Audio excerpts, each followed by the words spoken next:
Welcome to the show, From the Soapbox to the Stage. I'm your host, Bill Corbett. If you've ever dreamed of standing on a stage to inspire, educate, or motivate an audience, then stay tuned. I'll be interviewing top speakers and sharing tips on each episode for helping aspiring speakers as well as those who have already stepped onto a stage. How to move from the public speaker to the professional speaker. Now, many people get opportunities to present to a group or speak at an event, but how many of those actually get invited back to do it again? Only those with the talent and professional business skills that event planners and organizers are looking for. That's what viewers will learn here as they hear from professional speakers who have been there and have done it. With me on the show today is the managing partner and buzz coordinator of Touching Clients, a marketing consulting firm that specializes in online branding. April Heavens-Woodcock works with small to mid-sized companies to implement strategic marketing strategies to help their business grow from the inside out. She is a professional speaker who presents regularly on email and marketing and social media. Welcome to the show, April. Thank you. Thanks for having me.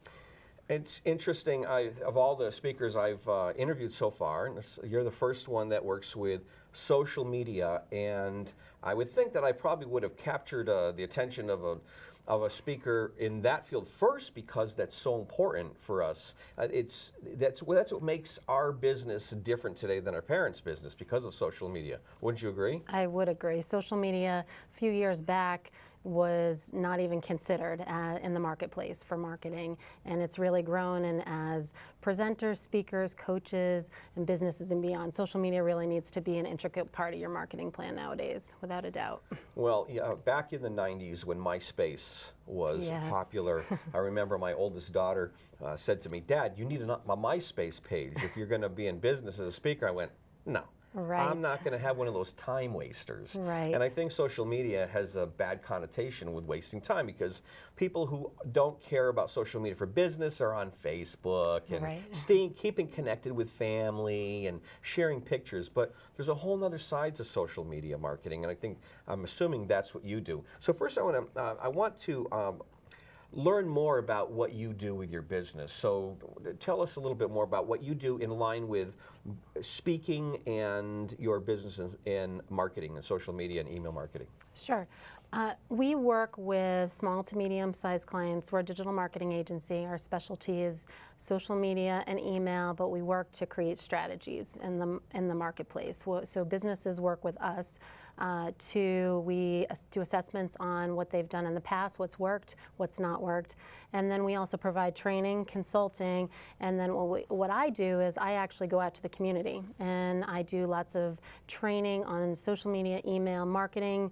It could be social media policies within your business place, and I also present to associations and other organizations in the community, and really just talking and educating and making business owners and beyond understand the value of having a plan in place, really growing your business through the use of these digital tools that are cost effective.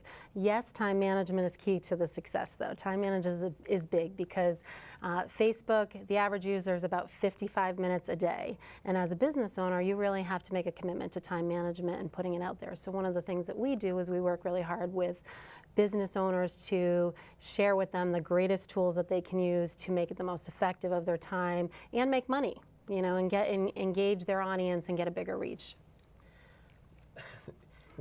As I told you in the beginning stages, I was not okay with this whole social media thing. Sure. I would imagine you must run into small businesses that might be resistant to it, but they know it's like what I felt. I know I have to join, get on the train, but I don't know where to begin. Right. And of course, then the issue of social media and using social media for marketing takes a lot of time. I spend probably the first 3, sometimes 4 hours of every one of my days using social media marketing on LinkedIn and Facebook and Twitter and everything. So do you run into resistant businesses? Oh, every day without a doubt. I think it comes down to social media isn't about I have to be on 20 different social media channels. It's about finding the place where your target audience is, understanding your target audience, and get really good at one social media and then build on your platform. When you can manage your time, you're getting momentum. It's not about being in all these places all at once, because I think that's the mentality. Oh, it's so much time, there's so many things I have to do, but you don't you can start small and build from it. And in terms of managing your time, there's third-party applications that will help you to stay in front, top of mind awareness online while you're out working and presenting and interviewing professional speakers. There's ways that your social media can still be happening while you're out and about. So I first, in order to get the exposure on social media, I had to calm down. I needed a mantra, and I needed to, some peaceful techniques to get me to realize I can do it. Just one step at a time, like you said. So, did you ever imagine yourself doing or speaking and training in this kind of business line before? Did you imagine yourself, or how did you get into this line of business? So from a very young age, I always wanted to be a teacher. I think I wanted to be a teacher. I was thinking children, then I was thinking college, and it's interesting how your path always takes a turn, right? If you told me in college that I would be a social media speaker, well, social media didn't exist then, but not that I'm aging myself here, but it really, I started, I ended up here because of my passion. Really, I think the passion of helping small businesses and helping small businesses succeed. I enjoy meeting people. I enjoy helping people, which I think I started with small audiences, and they got bigger, and that's really how I evolved into more outside trainings. And social media is just a tool. It's a tool in the helping with marketing, which I'm passionate about as well. So, any challenges? I mean, in the next segment, we're going to be talking about tips for professional speakers, people aspiring to go in there. But what about challenges? Because you speak on probably, and I'm just feeling the pressure myself because of how stressful social media can seem if you let it get the best of you. But what challenges have you come across or found yourself faced with speaking on this kind of topic, or speaking in general? I'm just curious. Yeah, well, especially on this topic, like you were saying, it's overwhelming. I can walk into an audience that already has this preconceived notion of social media and how hard it is, and oh gosh, they're going to give me another how to do Facebook, how to do this. So sometimes I walk into that. So that can be a huge challenge on this topic.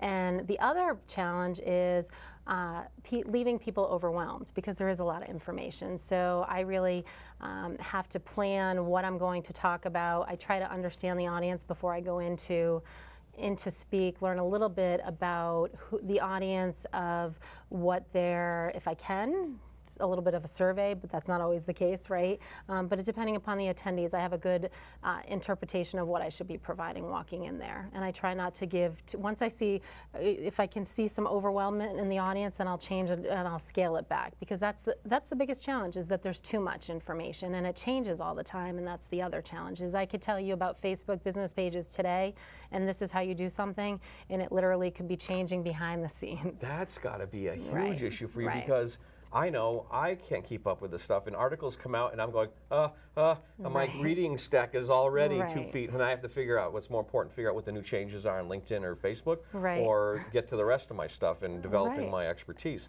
You have a favorite that you share with groups that you speak? One of your favorite topics that you share with them? I would say Facebook and LinkedIn are probably my most shared topics, because Facebook is, because we work a lot with local businesses, Facebook is really a valuable tool to get involved in your community locally. So Facebook, and then LinkedIn. LinkedIn is a great opportunity to showcase yourself. It's a place where you can have an online resume and a good representation of you as whatever you are in your business to promote yourself. What about the difference? Because when you said earlier, reaching your audience, we have the audience, our customer, and then we have our network, right? Because referrals. So we can't just necessarily put up a Facebook page or a website just for customers. We need to get ourselves, because it's a network, right? It is a network, yes. So is there any problems or challenges with that?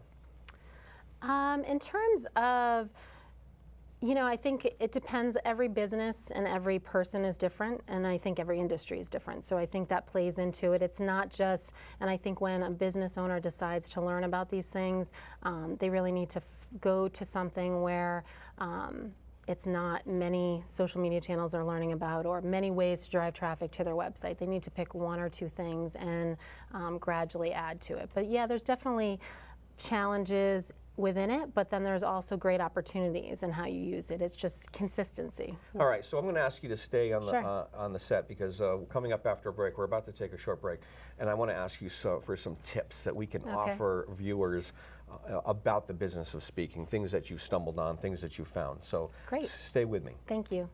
Let's say you have your topic, your speaking skills, and your passion to bring it all together. Now, regardless of what line of business you're in, your marketing can make or break your business. Now, April and I will address this aspect of the speaking business when we come back from our break, so stick around. We'll be right back.